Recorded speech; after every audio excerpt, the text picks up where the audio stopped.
जंगल के बीचों बीच काल भैरवी की भयंकर मूर्ति के सामने आरती चल रही है।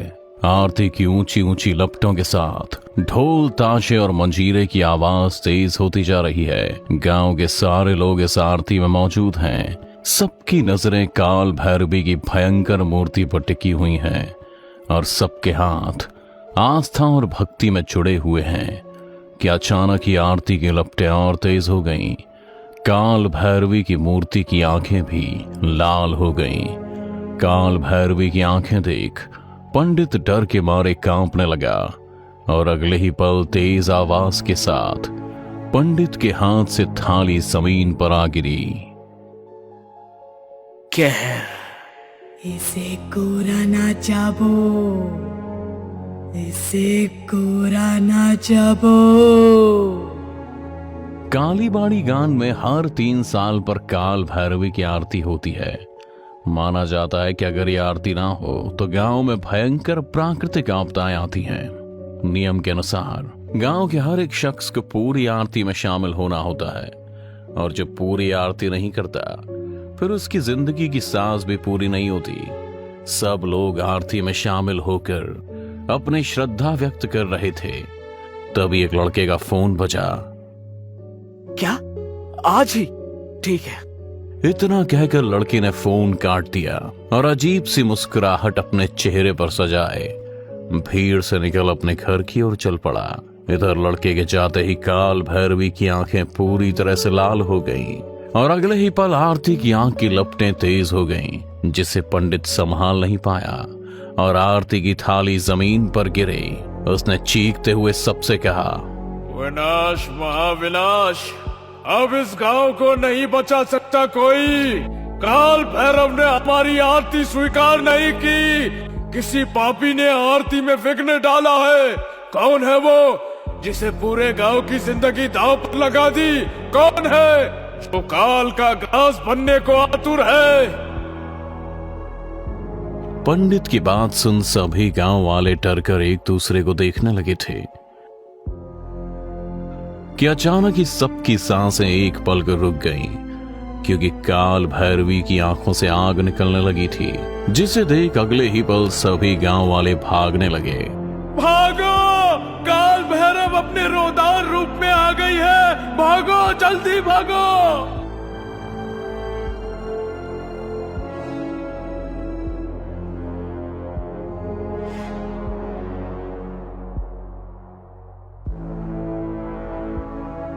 इधर जो लड़का फोन पर बातचीत करते हुए बीच आरती में निकल गया था, वो अपने घर पर बैठकर टीवी देख रहा था। तभी उसकी बहन उसके लिए खाना लेकर आई। लो सुजीत, तुम खाना खा लो, मुझे भूख नहीं है। पता नहीं किस बददिमाग ने पूरे गांव को संकट में डाल दिया। पता नहीं अब क्या होगा। सुजीत की बहन सुजीत से बोल रही थी, पर उसका सारा ध्यान तो टीवी में था। इस पर गुस्सा खाकर बहन ने टीवी बंद करते हुए कहा, क्रिकेट के चक्कर में तुम्हें कुछ ध्यान नहीं रहता ना? बंद करो टीवी, चलो बंद करो। इतना कहकर सुजीत की बहन उसकी तरफ बढ़ी रही थी। लड़का भी सिर झुकाए सहमा सा बैठा हुआ था कि अचानक ही टीवी फिर से चालू हो गया। पर टीवी में इस बार क्रिकेट मैच नहीं बल्कि काल भैरवी की मूर्ति नजर आ रही थी, इसे कोरा ना चाबो, जिसकी आंखों से आग निकल रही थी। सुजीत, सुजीत, भागो, भागो, टीवी में आग लग गई है। बहन की बात सुनकर भी सुजीत अपनी जगह से हिला तक नहीं और टीवी से निकलती आग की लपटें धीरे धीरे सुजीत की तरफ ही बढ़ती जा रही थी। सुजीत की बहन ने सुजीत को बचाने के लिए जैसे ही उसे छुआ,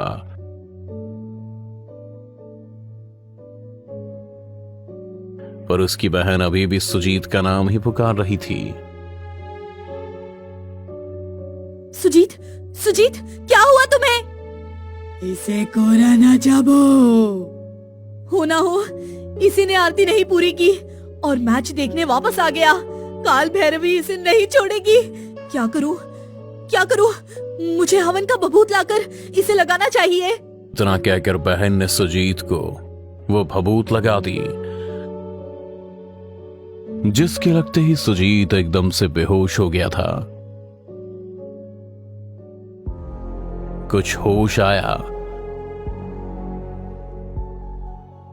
सरला दीदी, अरे मैं नीचे कैसे सो गया और आपने टीवी बंद क्यों कर दिया? कितना शानदार मैच दे रहा था। क्या तुम्हें कुछ याद नहीं? कैसे याद नहीं? हम बस मैच जीतने ही वाले हैं। क्रीज पर अपना माही ही है। इसे कुछ याद नहीं, पर मुझे पंडित जी से मिलकर सारी बातें कहनी चाहिए। पर नहीं, गांव के नियम के अनुसार जो भी आरती पूरी नहीं करता उसे गांव छोड़कर जाना पड़ता है। किसी को कुछ ना बताने में ही भलाई है। और अब तो सुजीत भी ठीक है। अगली रात पूरे गांव में मौत की शांति पसरी हुई थी। सरला भी अपने कमरे में चैन से सो रही थी कि अचानक एक चीख से उसकी नींद खुल गई। उसे किसी अनहोनी का एहसास होने लगा था। इसी सोच के साथ जब वो सुजीत को देखने उसके कमरे में गई, पर उसने जो देखा उसे देख उसके बदन का रोम रोम डर के मारे कांप उठा था, क्योंकि सुजीत हाथ के बल चल रहा था और इसके पैरों पर दो दिए चल रहे थे। बचाओ दीदी, मैं जल रहा हूँ दीदी, बचाओ दीदी, बहुत दर्द हो रहा है दीदी, बचाओ। सुजीत ने सरला को देखते ही कहा। सरला भी सुजीत की बात सुन उसके पैरों पर रखे दिए हटाने जाती है। उसने अभी दिए को छुआ ही था कि अगले ही पल सुजीत पहले की तरह अपने दोनों पैरों पर खड़ा हो गया, पर उसका चेहरा बहुत डरावना हो चुका था, जिसे देख सरला की आंखें भी नम हो गईं।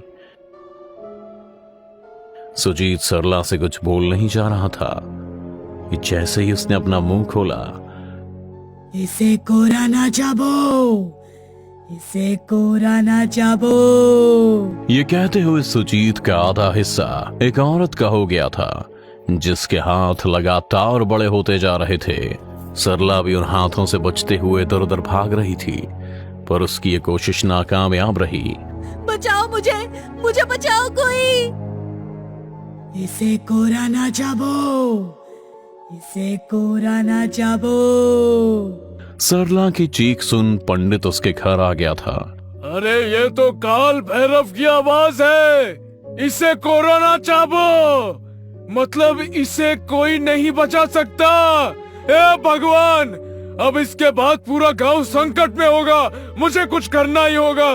भभूत लगाते ही सुजीत फिर से बेहोश होकर जमीन पर गिर पड़ा। सरला भी अब आजाद हो गई थी। काली के काल को आमंत्रण दिया है तुम लोगों ने। अब बस अंधेरा होगा, हर तरफ अंधेरा होगा, कोई नहीं बचेगा, कोई नहीं। पंडित जी, कोई तो उपाय होगा मेरे भाई को, मेरे गांव को बचाने का। पंडित जी। हाँ है, पर बहुत ही मुश्किल। सुजीत को माँ काली की प्रतिमा के चारों ओर घूमकर कई महीनों तक आरती करनी होगी। चाहे कड़कड़ाती धूप हो या तूफान, परिक्रमा रुकनी नहीं चाहिए। तभी काल भैरव प्रसन्न होगी। उनके प्रसन्न होते ही अपने आप वो आरती प्रसाद के रूप में ग्रहण कर लेगी। वो प्रसाद खाते ही सुजीत ठीक हो जाएगा। पंडित सरला को सारी बात बता ही रहा था कि तब तक सुजीत को भी होश आ चुका था। उसने होश में आते ही पंडित से कहा, मैं करूंगा ये परिक्रमा। अगले दिन सुजीत अपने हाथ में आरती की थाली लेकर काल भैरव की प्रतिमा की परिक्रमा करनी शुरू कर दी। आरती की लपटें तेज होने लगी थी और सुजीत एक कदम के साथ एक पुरुष होता तो अगले ही पल वो काल भैरवी का रूप ले लेता और सबसे बस यही कहता, इसे कोरा ना चाबो, इसे कोरा ना चाबो। सुजीत की बात पूरे गांव में गूंज रही थी, जिससे सुन गांव वाले भी डरने लगे थे। इसे कोरा ना चाबो, इसे कोरा ना चाबो। चलो सभी काल भैरव के पास चलो, वो काफी कुपित है। जल्दी जल्दी चलो, उनसे माफी की भीख मांगते हैं। सभी गांव वाले दौड़ते हुए काल भैरवी की प्रतिमा के सामने हाथ जोड़े डरे सहमे खड़े थे। सुजीत भी काल भैरवी की प्रतिमा की परिक्रमा किए जा रहा था और हर कदम के साथ वो सबसे यही कह रहा था, इसे कोरा ना चाबो। सुजीत अभी बोल ही रहा था कि तभी काल भैरवी की आंखों से लपटें निकली और अगले ही पल सुजीत धूं धूं कर चलने लगा। ये देख सभी गांव वाले डर गए थे। अपने भाई को बचाने सरला उसके पास जा ही रही थी, तभी पंडित ने उसका हाथ पकड़ से रोकते हुए कहा, यही गांव के हित में है बेटी। पर जब तक सरला कुछ कर पाती, सुजीत चीखता हुआ जलकर राख हो चुका था। सभी गांव वाले ने उसे एक बलि समझ अपने मन को समझा लिया, लेकिन एक बहन से उसका भाई हमेशा हमेशा के लिए दूर जा चुका था।